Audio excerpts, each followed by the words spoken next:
اللہ الرحمن الرحیم الحمد للہ رب العالمین والصلاة والسلام علی اشرف الانبیاء والمرسلین اما بعد۔ آج ہم نے 21ویں حدیث کا مطالعہ کرنا ہے، الحدیث الحادی والعشرون، الحدیث الحادی والعشرون۔ عن ابی عمرو وقیل ابی عمرہ سفیان ابن عبداللہ رضی اللہ تعالی عنہ قال، سفیان ابن عبداللہ رضی اللہ عنہ فرماتے ہیں کہ قلت، میں نے کہا، قال یا رسول اللہ صلی اللہ علیہ وسلم، کہ اے اللہ کے رسول صلی اللہ علیہ وسلم، قل لی فی الاسلامی قولا، قل فرمائیے میرے لیے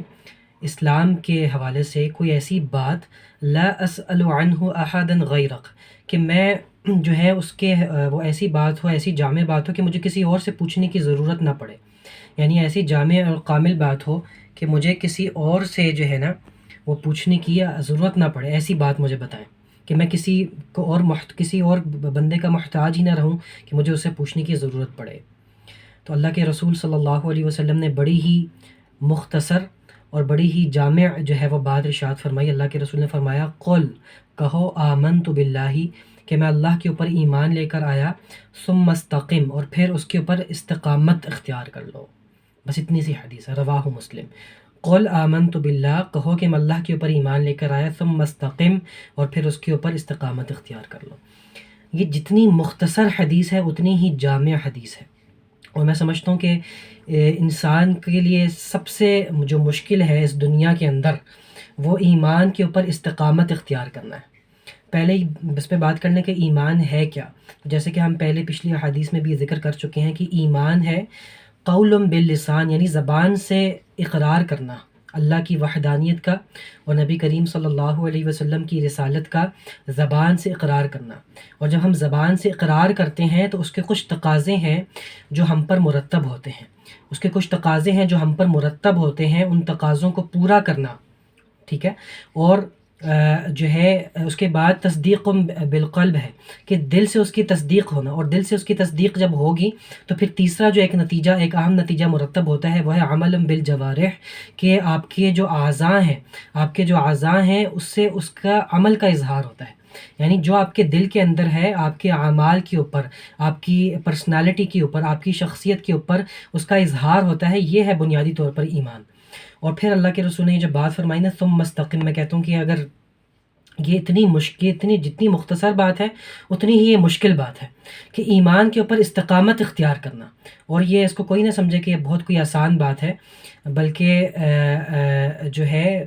یعنی یہ انتہائی جو ہے ایک مشکل جو ہے یہ بات ہے کہ اس ایمان انسان لے کر آئے اور اس کے بعد جو ہے وہ استقامت اس کے اوپر جو ہے وہ اختیار کر لے۔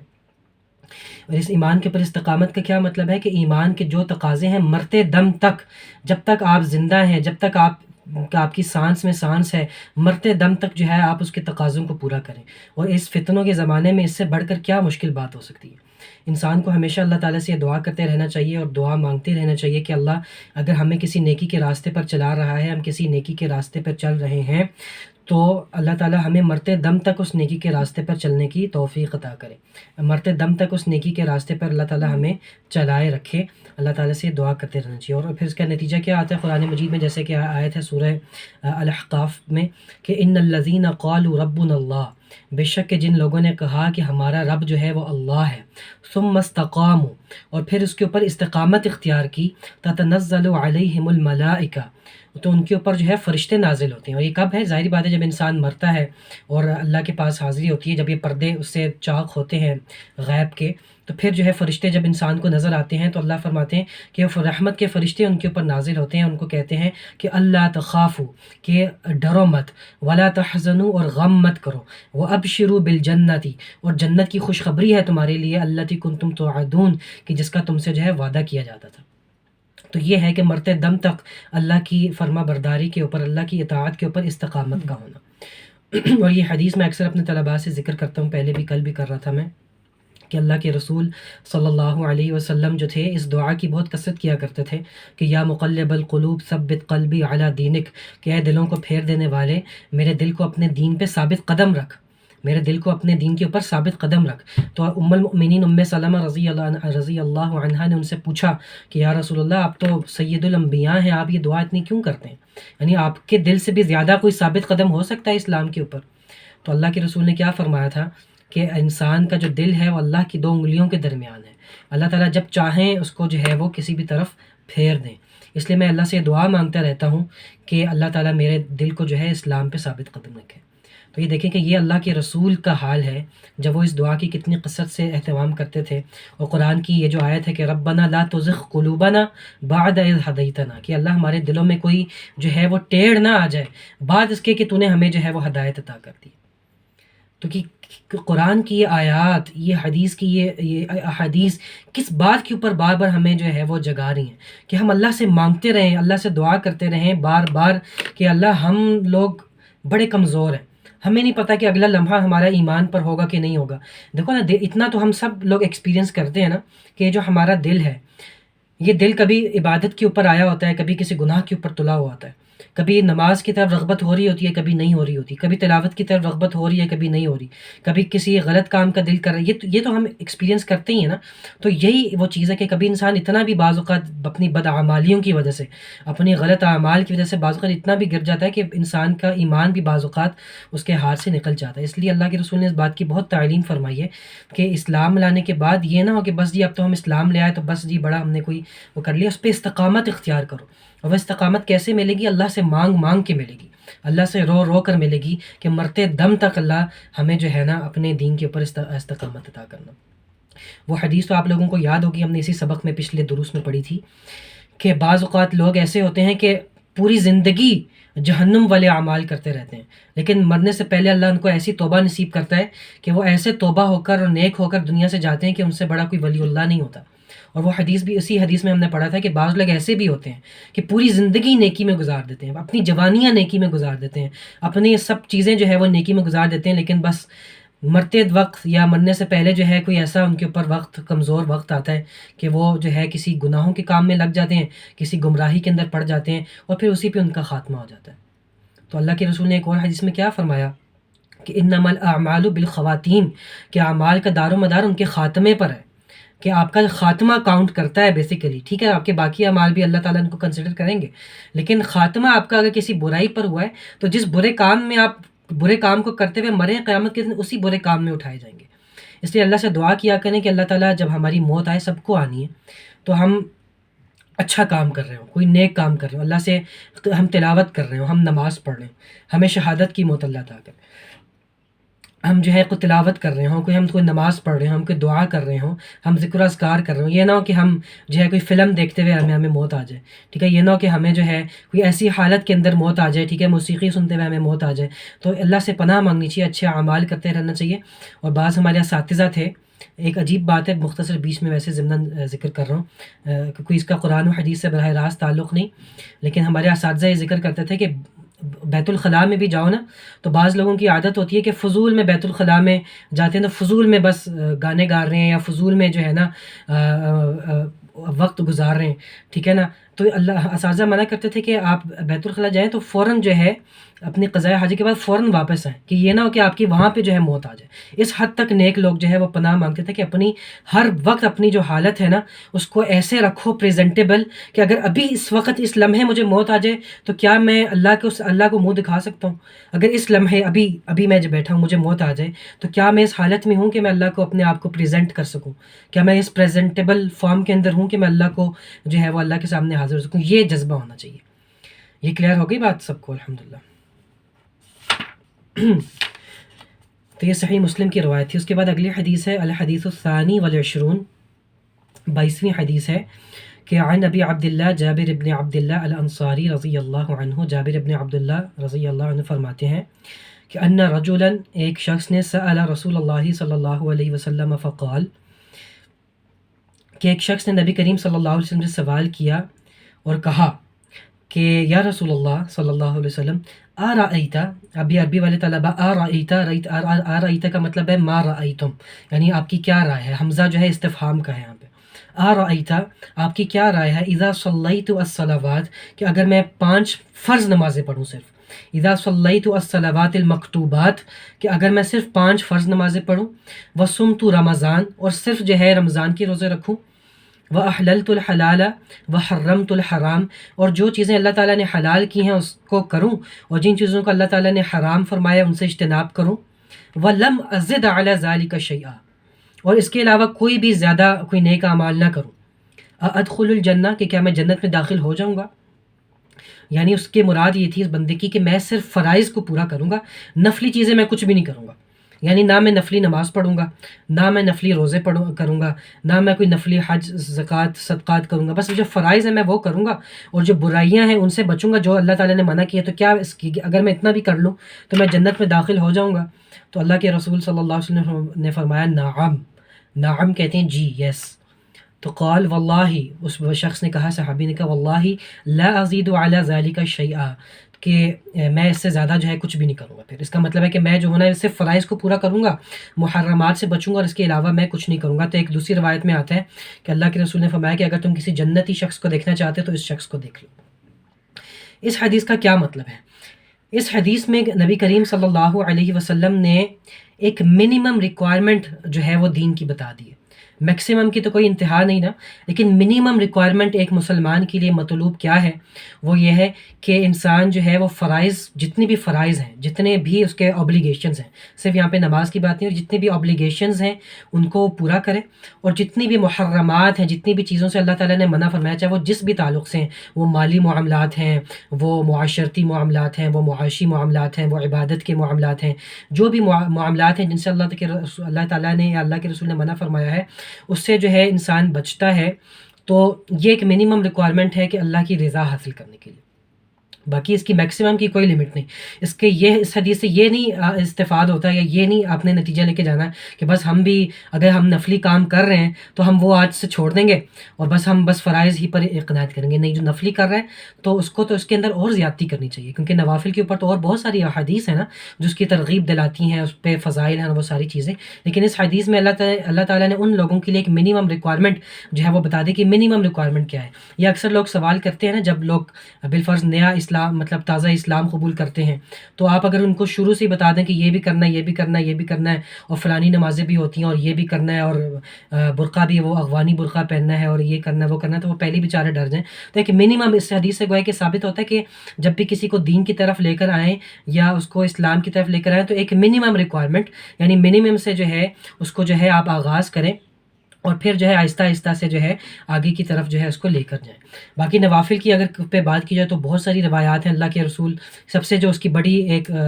فائدہ ہے نوافل کا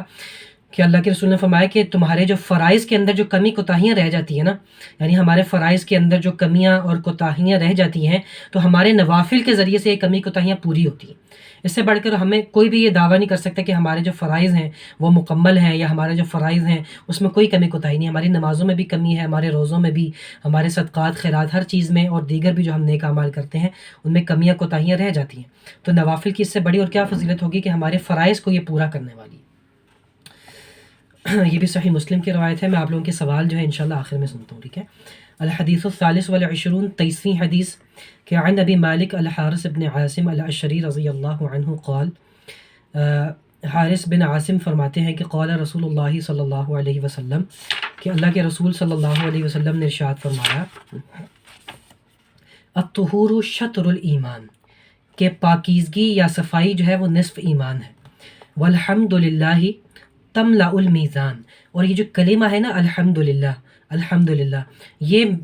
ترازو کو بھر دیتا ہے۔ مطلب اس کی یہ ہے تو بہت چھوٹا سا کلمہ، لیکن اللہ کے ترازو کو بھر دینے والا ہے۔ وسبحان اللہ والحمد للہ تملأان او تملأ ما بین السماء والارض، اور سبحان اللہ اور الحمدللہ یہ جو کلمات ہیں یہ ایسے بھاری کلمات ہیں کہ زمین و آسمان کے درمیان جو خلا ہے نا اس کو بھر دیتے ہیں، یعنی نیکیوں سے اور ثواب سے بھر دیتے ہیں۔ اور اللہ کے رسول نے فرمایا والصلاۃ نور، اور نماز جو ہے وہ روشنی ہے، والصدقۃ برہان، اور صدقہ جو ہے وہ ڈھال ہے، والصبر ضیاء، اور صبر جو ہے وہ بھی روشنی ہے، والقرآن حجۃ لک او علیک، قرآن یا تو تمہارے لیے حجت ہوگی، تمہارے لیے دلیل ہوگی، یا تمہارے خلاف دلیل ہوگی۔ کل الناس، ہر انسان، یغدو جب وہ صبح کرتا ہے، فبائع نفسہ تو وہ اپنے نفس کا سودا کرتا ہے، فمعتقها تو یا تو وہ اپنے نفس کو آزاد کرا لیتا ہے، او موبقها یا اپنے نفس کو ہلاک کر لیتا ہے۔ رواہ مسلم، یہ بھی صحیح مسلم کی روایت ہے۔ اب یہ حدیث بہت مختصر لیکن بہت ہی جامع حدیث ہے، ایک ایک کر کے اس پہ بات کرتے ہیں انشاءاللہ۔ کہ سب سے پہلی بات جو ہمیں بہت مشہور، ہمیں یاد بھی ہوتی ہے بچوں کو بھی، کہ صفائی نصف ایمان ہے، ٹھیک ہے، صفائی نصف ایمان ہے۔ اور یہ جو صفائی ہے نا، یہ جیسے میں ہمیشہ کہتا ہوں کہ یہ صرف یہ نہیں کہ کوڑا کرکٹ نہیں پھینکا، تو یہ سب سے پہلے صفائی ہے اپنے باطن کی، سب سے پہلے صفائی ہے اپنے دل کی، کہ اپنے دل کو انسان صاف کرے، اپنے دل کو انسان پاک کرے، اپنے دل کا انسان علاج کرے، اپنے دل کو جو ہے انسان برائیوں سے، اخلاقی برائیوں سے، شرک سے، بدعات سے، اخلاقی برائیوں سے، توہمات سے، بدگمانیوں سے، جو ہے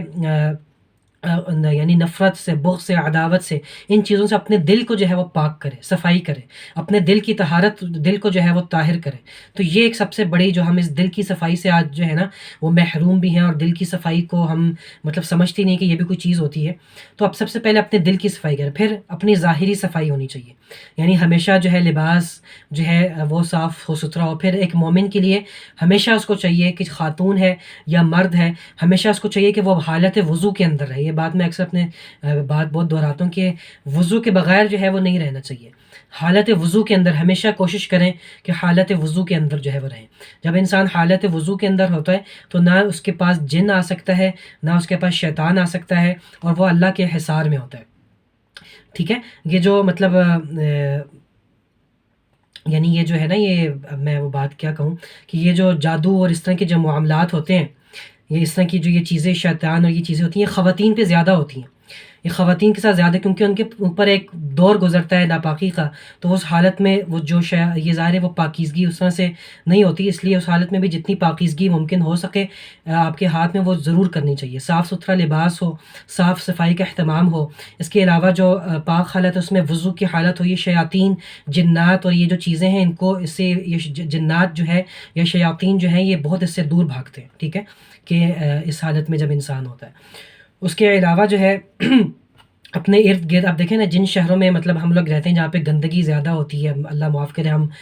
جس مطلب جگہوں پہ رہتے ہیں، صفائی کا جب اہتمام نہیں ہوتا حکومتی سطحوں پہ بھی اور ایک ریاستی سطح اور وغیرہ بہت ساری اس کی چیزیں ہیں، تو جہاں پہ گندگی ہوتی ہے تو وہاں پہ گناہ بھی زیادہ ہوتے ہیں۔ جہاں پہ آپ دیکھیں گندگی زیادہ ہوتی ہے وہاں پہ انسان کی نفسیاتی جو ایک سوچ ہے، اس کی جو ایک اندر سے ایک نفسیات ہے، ایک ماحول ہے، ذہن ہے، ہر چیز کے اندر جو ہے نا اس کا ایک نہ کوئی ایک اثر جو ہے نا وہ آپ کے اوپر پڑ رہا ہوتا ہے، ٹھیک ہے۔ تو اپنے ارد گرد کو کوشش کریں جتنا ہو سکے، اپنے گھر کو، اپنے ارد گرد اور معاشرے کو، اپنے شہروں کو صاف رکھنا چاہیے۔ اور اس میں ظاہر ہے بہت بڑی ذمہ داری، جو ہم شہروں کی یا ریاست کی بات کرتے ہیں تو حکومت اور ان چیزوں کی بہت بڑی ذمہ داری ہے۔ اور جب ظاہری بات ہے حکومت یا ریاست یہ ذمہ داری صحیح طور پہ پوری نہیں کرتی، تو جب گندگی ہوتی ہے ہر جگہ تو پھر گناہ اور یہ غلط کام اور یہ چیزیں، ایک ماحول بنتا ہے ان چیزوں کا۔ باہر کے ممالک یا کوئی بھی ایسا جگہ جو صاف ستھرے ہوتے ہیں تو وہاں پہ صفائی کی وجہ سے اور ایک پاکیزگی کی وجہ سے ایک انسان کی نفسیات کے اوپر ایک بڑا ایک پازیٹیو جو ہے وہ امپیکٹ پڑتا ہے، انسان کا دل جو ہے وہ راغب ہوتا ہے اچھائی کی طرف۔ لیکن جو گندی جگہ ہوتی ہیں جہاں پہ کوڑا کرکٹ ہو، بدبو ہو، یہ چیزیں ہوں، تو انسان کا دل جو ہے برائی کی طرف راغب کرتا ہے، اور اس طرح کی جو گندی جگہ ہوتی ہیں وہاں پہ جو ہے یہ غلط چیزیں بھی جو ہے یعنی جنات اور اس طرح کی چیزیں بھی زیادہ ہوتی ہیں۔ پھر یہ جو چھوٹے چھوٹے اذکار ہیں، سبحان اللہ، الحمد للہ، لا الہ الا اللہ، اللہ اکبر، لا حول ولا قوۃ الا باللہ، اٹھتے بیٹھتے جو ہے اپنی زبانوں کو ہمیں چاہیے کہ ہم ان اذکار سے جو ہے وہ تر رکھیں، ٹھیک ہے، اپنی زبان کو ان اذکار سے تر رکھیں۔ اور دوسری روایات کے اندر آتا ہے کہ جنت جو ہے گویا کہ وہ خالی میدان ہے، اور سبحان اللہ، الحمد للہ، اللہ اکبر، یہ جنت کے درخت ہیں، یعنی جتنی بار آپ یہ کلمات بولتے جائیں گے جنت میں اپنی جنت میں اتنے درخت جو ہے آپ لگاتے جائیں گے۔ تو اگر آپ چاہتے ہیں کہ آپ کی جنت، آپ کے باغات جو ہیں وہ اس میں ہریالی ہو، تو اٹھتے بیٹھتے جو ہے یہ اذکار، یہ چیزیں جو ہے وہ کرتے رہنا چاہیے، اس کی بہت برکت ہوتی ہے۔ اپنی کوشش کریں کہ اپنی زبان ہر وقت جو ہے وہ تر رہے،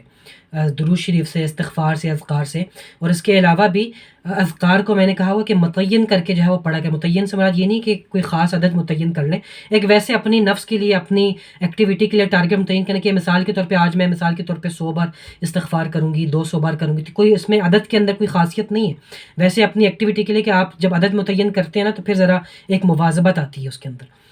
اپنی اس کے مطابق، اور اس کو اپنا ٹارگٹ بنائیں اور اس کو لکھا کریں اپنے پاس کہ میں مثال کے طور پہ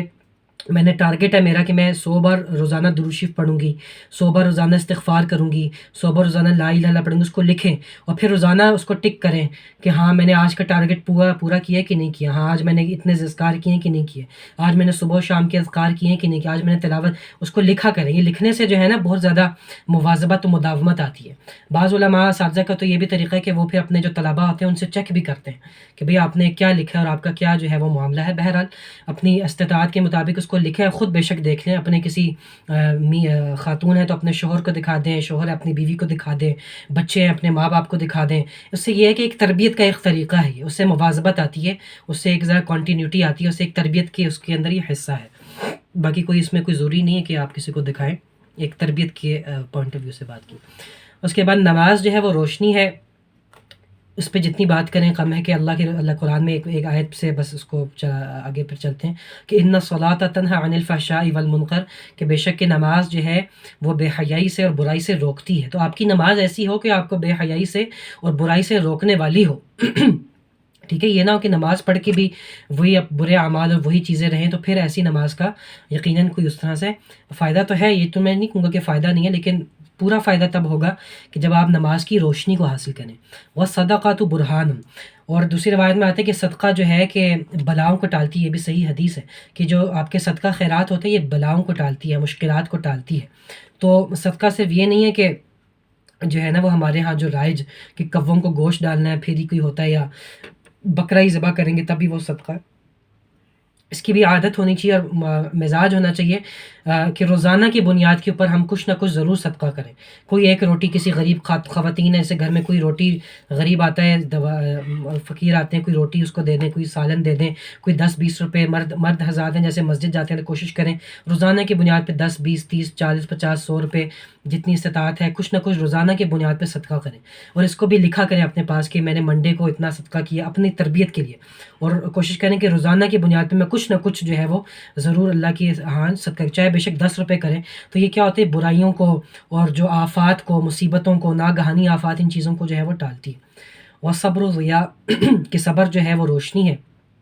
اور بہت ساری چیزیں جو آپ کو بڑی آکورڈ لگ رہی ہوتی ہیں، بڑی بری لگ رہی ہوتی ہیں، بڑا غصہ آ رہا ہوتا ہے، بڑا جو ہے نا انسان